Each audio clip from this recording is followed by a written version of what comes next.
Israel was keen to show its ground forces in Gaza on Saturday after a series of nighttime hit-and-run raids by its tanks. It says tanks and armoured cars are now in the strip, but has stopped short of saying this is the full invasion.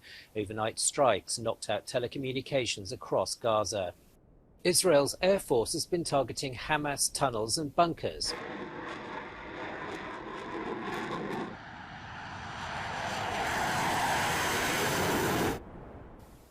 It claims to have killed Atsam Abu Rafa, described by Israel as head of the Hamas Air Force.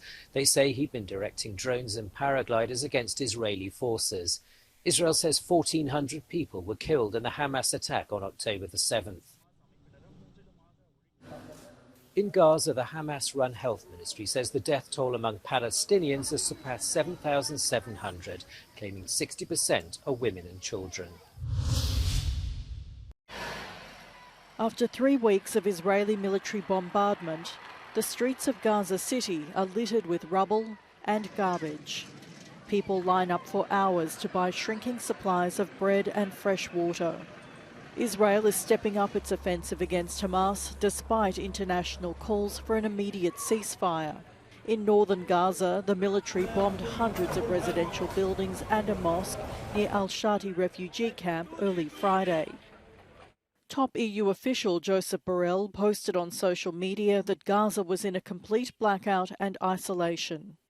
Last night's bombardment of Gaza by Israeli forces and ground operations were reportedly the most intensive yet, taking this terrible crisis to a new level of violence and pain.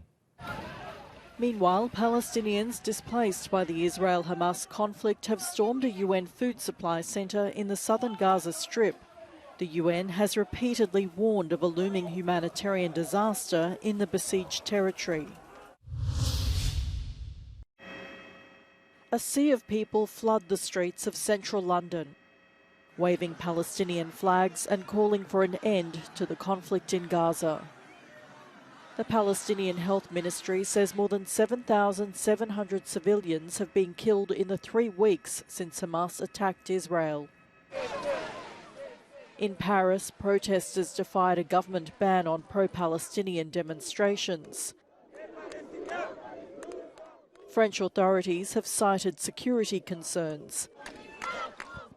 Activists say the ban violates the right to freedom of expression. Demonstrators have also taken to the streets of Rome in a show of support for Palestinians. They called for peace and denounced Israel's bombardment of the Gaza Strip. The UN is calling for a humanitarian truce. This migrant boat is thought to have been carrying 60 people before it overturned off the Sicilian coast. The Italian Coast Guard says the bodies of 5 people washed ashore in the town of Maranello. Local authorities detained 35 who survived. They reportedly told police the boat left Tunisia on Thursday. Search and rescue teams are continuing to look for those still missing. The UN says more than 209,000 refugees and migrants have travelled by boat to European countries this year. More than 2,500 have died or are missing. On Friday, the CI crew rescued 49 migrants from a boat in the central Mediterranean. The organisation says a critically ill pregnant woman has been taken to the Italian island of Lampedusa for treatment.